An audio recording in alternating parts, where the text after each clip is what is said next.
Hi friends, welcome back to Brilliant Blue Reviews.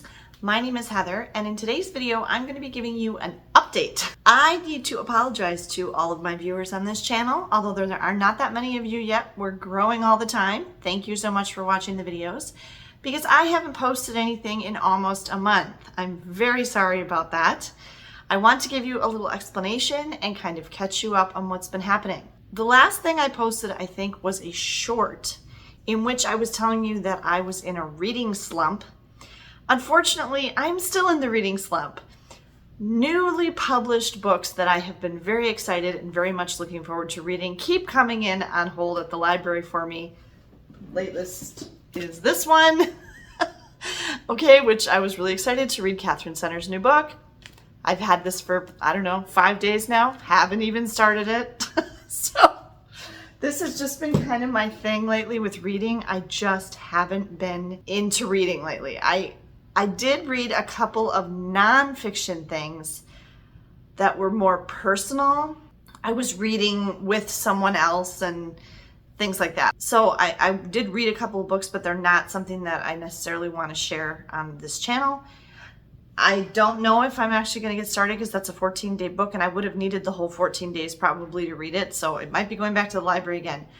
So if you're a book fan and you're really mostly here for the book reviews, I really sincerely apologize that I haven't done a book review in so long. I can't read right now. I just have too much stuff going on and I haven't been in the right frame of mind to read. And also I've been way too tired at the end of the night. I get into bed and I'm just out.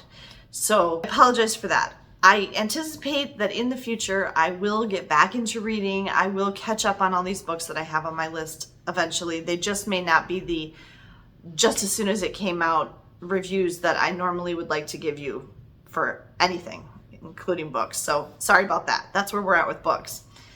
Haven't actually read a novel in quite a while. In the past 3 weeks, I have only spent 4, maybe 5 nights here at home.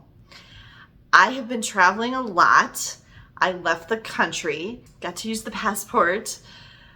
I have rented 3 cars, stayed in 6 different hotels, and went on a cruise. So I've been very, very busy and have not been around and have not had time to film anything. Now, that doesn't mean I didn't actually see anything, okay? And I'm going to talk about that with you here. So I did not see anything new for the past 3 to 4 weeks until just last night.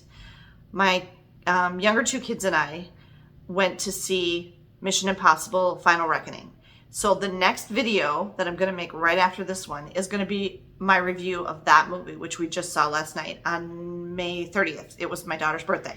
That one will be coming. So if you're not subscribed yet and you want to make sure you don't miss any of my movie reviews or my upcoming book reviews when I ever get back into reading, make sure you're subscribed so you don't miss anything that's coming up. But in the past 3 weeks, I did go to a bunch of movies actually, but they were all repeats. And I'm going to talk about that. And then on our cruise, which was a cruise my daughter and I took for her birthday, on the Disney Dream, which was a new Disney ship to us. We've been on a lot of Disney cruises, but we had never been on the Dream before. And so we saw some shows on there that I'm going to tell you about in this video because the shows on Disney are amazing. First, let me tell you about the movies that we saw. So in the traveling that I was doing in the past few weeks, before we went on the cruise, Megan and I were in the Twin Cities and we went to the movies one evening. And she actually went to one of the latest releases from Studio Ghibli. And what was it? It's like the oldest one. She didn't want to do a review of it because she said it's been out for a long, long time. And it's just weird that she had never actually seen it. But she went to that. And at the same time, at the same theater, I saw The Amateur again. Now, after seeing it a second time and telling her about it again, I do think she would have actually really liked that movie. I don't think it's still out around us though, and I don't know if I want to pay to see it a third time in the theater. Maybe I would, I don't know. I liked it a lot. I have already done a review of The Amateur I liked it equally as much the second time I saw it. I don't know that I really necessarily, I think I did. I picked up on one or two things upon second viewing that I didn't catch or didn't quite put together in the first viewing. So it is one that I think, you know, is worth a second look. Rami Malek does a really good job in that movie. And it is a very, it's kind of like James Bond or Bourne movies or something. There's a lot of international travel. He goes to all these different cities all over Europe, and it's kind of like a spy thriller more than, I mean, it's really actually not a revenge story, and I talk about that in my review. It's kind of something else. So you have to actually see it, and I don't know if it's out still in theaters around you, but that's what I went to there. My daughter does sometimes do reviews for this channel. She's a big Japan and anime fan, and she's actually going to Japan in January. I just bought her plane ticket. That was pricey. Oh, sorry. Quick aside. If you like the travel stuff, if you are interested in seeing when Megan goes to Japan, if you want to see the 5-6 different hotels I stayed in, and you are interested in our cruise and all of that, oh my goodness, please go check out my other channel, my main channel that I've had for 7 years now, Heather Travels. I have 850 videos on that channel of all sorts of travel content. I give very helpful, useful tips for people over on that channel. So if you haven't checked out my other channel, please be sure you check that out if you're interested in travel at all. Megan does on this channel sometimes do reviews of the anime movies that she sees. So if you're an anime fan, make sure you watch on here too and subscribe, because when she does see one, she'll review it. She didn't want to review this particular one because she said it's been out forever and everybody had already seen it. But then on the Disney cruise that we went on, I guess that was still last week. God, was that only last week? Is that right? Feels like forever. Okay. If you don't know this, Disney Cruise Line has dedicated cinemas on their ships. In the first 4 ships, the Magic, the Wonder, the Dream, and the Fantasy, it's the Buena Vista Theater is the movie theater on the ship. Now on the newer Wish class ships, they made it into 2 smaller cinemas so they could show 2 movies at once. I don't necessarily like that. I like the bigger one. Like, I really liked this one on the Dream because it was significantly bigger than the ones on the Wonder and the Magic, although I still kind of like the Wonder and the Magic ones because the seats were better. The seats on the Dream leaned back in a really weird way. But anyway, first run their own movies, if you will. So anything that Disney owns, Disney, Pixar, Marvel, Star Wars, anything from 20th Century Fox, which is it still called that? It's like 20th Century now is all it is. They own all of that. They own ABC, so like all that. They own Hulu, so like all of that stuff, that's all Disney, if you don't know that. And they will have their own things that they own showing on Disney cruises. Now, in addition to that, when a movie premieres on land to the public for the first time, it premieres on the ships at the same time. So if you happen to be on a Disney cruise when this movie that you've been really looking forward to coming out in theaters is coming out, and you're like, oh, we're going to miss it. No, you're not, because Disney actually shows it on their cruise ships first, if not at the exact same time. Example, on that cruise that we were at last Thursday, the 22nd of May, they showed the new live-action Lilo and Stitch in the big Walt Disney Theater on the ship for everybody to see, and that was a full day before they were really letting. It was earlier in the day than what they were letting the movie theaters on land show it. So if you were on that cruise with us, you got to see that, and probably the other ships too. You got to see that before anybody could see it in movie theaters on land. From what I hear, the live action Lilo and Stitch kind of sucks, and I have no intention of seeing it, but just telling you, you could do that. Another example is when we were on our Disney cruise on the Disney Wonder in 2017, the premiere of the live action Beauty and the Beast, which I did like, also premiered on the cruise ship. And so they had it in the big Walt Disney Theater, which is where they do the main stage shows and everything. And they showed it twice and it was packed both times. We actually saw that movie twice on that ship, both in the big theater when they premiered it and then in the Buena Vista Cinema like a couple days later before we saw it on, we would have been able to see it on land. So that's something cool. So there's always movies going on the ships, and they run them like almost continually. Not during the night, but I mean like they go late. There's movies like 11 o'clock at night, starting at like 8:30 in the morning. They run them all day long.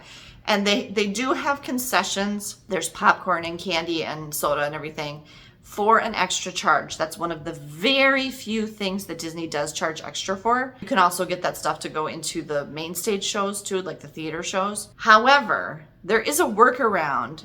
You can just go up to the top deck, to deck 11 usually is the Lido deck, and there's self-serve soda stations. You can get free soda from there and just take it into the movie with you. We've done that before. The cups aren't huge, but, or you could go into the buffet or Cove Cafe or one of the grab and go places and get a snack or a treat or something and just take it into the movie with you. They don't care. So, I mean, you don't have to pay extra to have stuff with you to eat and drink in the movie on the ship, but yeah, it's convenient because it's right there. I did get popcorn and candy, like at least twice. So we saw 3 movies on the ship, and I had already seen all of them. And the reviews of the first time I saw all of these movies are already up here on the channel, and you can go back and look at and watch my reviews. But this was the first time for Megan seeing all 3 of these movies. First one we went to, and we did this on purpose, was we went to Captain America Brave New World. That came out on Valentine's Day 2025, and Ben and I went to it right away. And I liked it fine. It hasn't gotten great reviews, but I liked it fine. And it was kind of important that you saw that before you saw Thunderbolts, which I'll get to in a minute. And so that's why I wanted her to watch that one first, because the Marvel movies in the Marvel Cinematic Universe do come in an order. And sometimes if you don't see them in order, you might be missing something. You know, you might be missing a key piece of background information or something that happened in the characters' histories or something that you're going to be confused. You don't have to see every movie, but at least get the general gist of the order that things happened. The other movie, which I talked about in my full review of Captain America Brave New World, that was really helpful to have seen before you saw that movie, was the original Incredible Hulk. One of the very first, if not the first, Marvel movie that ever came out. Way back. Okay. Oh, I also have to give a little note. Somebody commented, kind of impolitely, if you will, in the comments of my review of Captain America Brave New World, that the reason that Harrison Ford was playing that role instead of William Hurt was because William Hurt had died.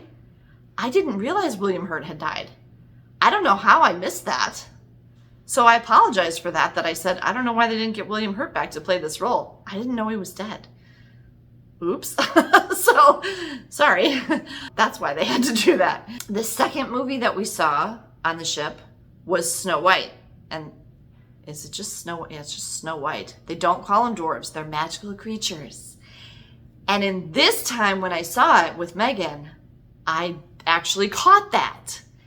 I wasn't paying attention or something when I saw it the first time. They are magical creatures, like they actually touch stuff and magical things happen. And I somehow completely missed that when I saw it the first time. And like I said in my review, there are actual little people playing little people in the film that aren't the dwarves. And I was like, what? But it's not, because they're not dwarves. They're magical creatures, okay? They're magical people, whatever. They're magical short people that are CGI. Megan actually really enjoyed it. She liked it a lot. I think it did help to see it again after kind of the hype and the negative pushback had gone past. And upon second viewing, I actually liked it more. I liked it more than I realized when I saw it the second time. We still think our favorite version of the Snow White story, because there's been a lot of them, is the one with Lily Collins. We still agree that that's the one that we like the best. The third and final movie that we saw on the ship, which again was a second viewing for me, was Thunderbolts. Megan did really want to see Thunderbolts, and I wanted to see it again. I did really like Thunderbolts, and if you've seen like the interviews that the team has done about Thunderbolts and stuff, they said that in this next, phase or whatever, going forward with the MCU movies, they really want to focus, like they did at the beginning, on quality rather than quantity. So rather than just pushing them out fast and furious, they want to actually make really good Marvel movies. And I think that Thunderbolts was a really good Marvel movie. It's one of the best Marvel movies I've seen in a long time. I really did like it, and Megan really did like it. You've got to be prepared for that whole thing that I talked about in the review about there's some really dark mental health elements to that movie. But I think they're important, and I think it was really well done. And we both really enjoyed that too, and she's glad she got to see it, still in a theater. I have to say, I'm sorry, I am such a huge advocate of seeing films the way they were intended to be seen and made in the cinema. I am not a sit at home on my couch, stream everything girl. I hate watching movies at home. Okay, I really don't like watching movies at home. I really only watch television at home. I don't have a long enough attention span in my house to watch a full movie at home. And the atmosphere just feels wrong to me. I grew up in the 70s and 80s, 90s movies, okay? Going to the movies was a thing that's a big deal. And it's really the pandemic and people's laziness, honestly, and cost but if you actually compare what you spend on all your streaming services and compare, like if you went to 2 movies a month, you're probably actually spending more on the streaming services, honestly. So I don't buy that as an argument. And there are ways that you can spend less on movies. Most movie theaters have a $5 day or a discount day or something. Go to matinees instead of going at night. Get a movie member card like I do, and then you get free stuff. I have so much free stuff right now. When we went yesterday, I couldn't use, because it was too close to it premiering, we couldn't use the free tickets I had for Mission Impossible, but I got all our snacks, free popcorn. I had like 5 free popcorns, 4 free drinks, I have free tickets all the time. So, look into programs like that. There's no reason you should be letting cost be prohibitive for you for movies. I understand if you're taking like your family of 6 or something, then it gets pretty pricey, but if you're like me and you're going to movies just yourself or like you and one other person, sometimes it's really not that bad. But I just really feel like the experience of being in the cinema with other people that you don't know, there's something to that, in the dark, without interruption. The way that the film was made to be seen, and with the surround sound and everything, I just don't think that can be replicated at home. And you really need to see movies in the movie theater. I very strongly advocate for this. So does Tom Cruise, and so does his ex-wife Nicole Kidman. You see the AMC ad that she's in, where she's sitting in the movie theater. So 4 repeat movies for me in the past 3 weeks, all of which I've done reviews for on this channel already. Okay, then lastly, I wanted to tell you we did see some live shows on the ship. Now, there were 3 live shows on this cruise, which is typical. They usually have 3 live full production shows on Disney cruises. And then if you have a cruise that's longer than 3 nights, which most of them are, there are 3-night cruises, but then they're going to fill, there's always going to be a main stage show every evening, but they're going to fill the other nights with something else. So you will get your 3 main stage, like Broadway caliber shows, okay? And they vary by ship, and I'll tell you what ours were in a minute. For us, the 4th night was actually a showing of Thunderbolts in the big Walt Disney Theater. Now, we didn't go to it that night because it was a timing thing. We waited and went to it a different night in the Buena Vista Cinema instead. So we could have seen it either place, but they did that. I've seen them do that before with movies. Like 7-night cruises, they got to fill all those nights. So sometimes they'll have a magician or a comedian or a ventriloquist. So there's still stuff going on. It's not just the 3 main stage production shows. On this particular cruise at this time, so in May of 2025 on the Disney Dream, the 3 main stage production shows in the Walt Disney Theater were The Golden Mickeys, which is kind of a fun little Disney play on the Oscars. And we've seen that one before on other ships, and it was just as enjoyable on this one. It's always just a little bit different because it's a different cast and different ship and stuff. It was Disney's Believe, which a lot of people love. We're not fans, okay?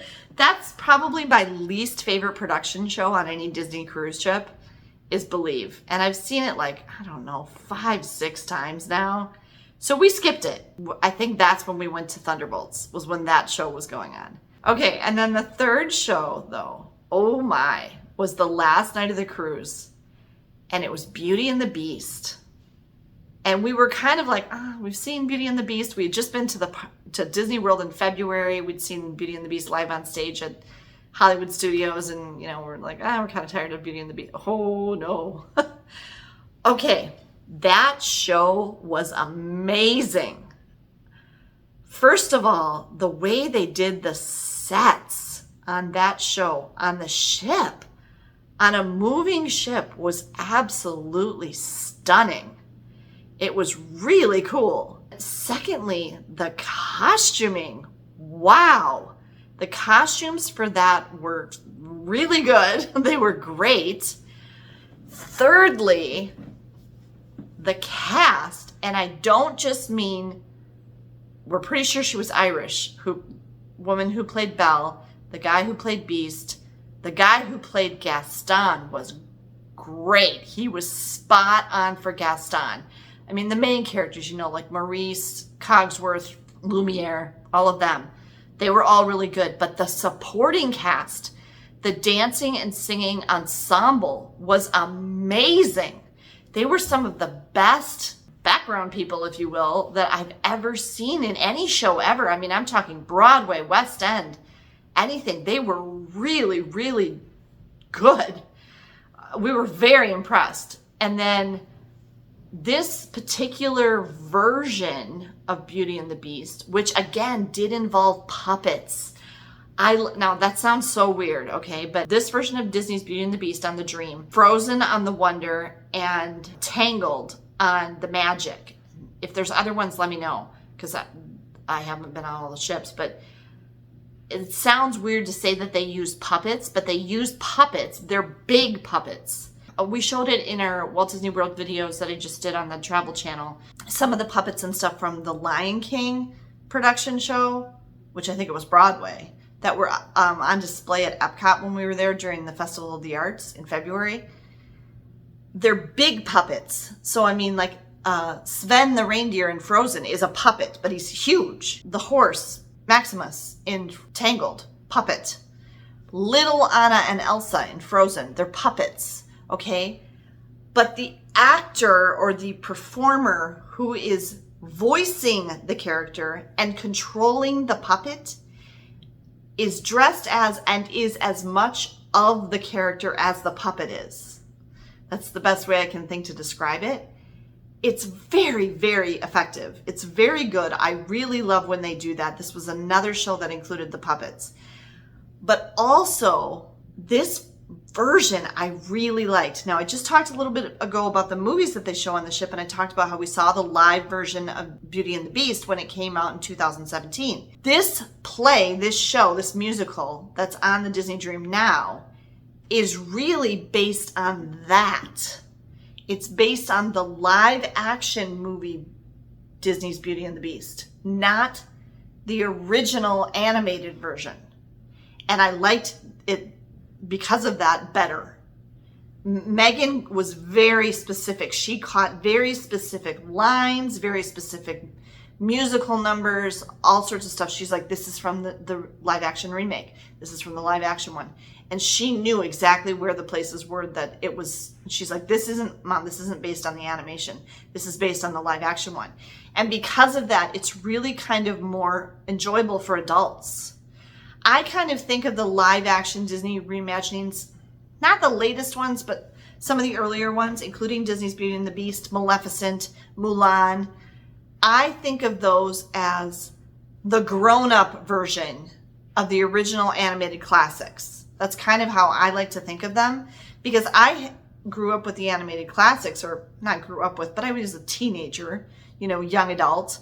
And now at my current age, I appreciate these live action remakes like that even more, because they kind of fill in the gaps in the story a little bit and have more in them that is more relatable, I guess, to adults. So that show was really, really good. I was very impressed with it. I would gladly see it again on the Disney Dream. Yeah, and so that's what I've been doing. And that's all the stuff that I saw and that you've missed and that I haven't been able to have time to catch you up on now because I haven't been at home. So, and I haven't had time to film while I was traveling. I was vlogging for my other channel. So I was filming, I just wasn't filming for this channel. Again, if you'd like to see more in-depth stuff from our travel content where we take you with us on all the places, make sure you go over and check out my main channel, Heather Travels. But this video was here to help you catch up on the entertainment that I have consumed that you have missed in the last 3 or 4 weeks. Sorry again about the big delay in posting a video on this channel. I'm going to get this video up as quick as I can, hopefully today. It's May 31st, and then I'm going to film my review of Mission Impossible Final Reckoning as soon as I turn this camera off, and that will be coming up next, so stay tuned. Thanks so much for watching. Be sure you're subscribed. Have a great day, and I'll see you next time.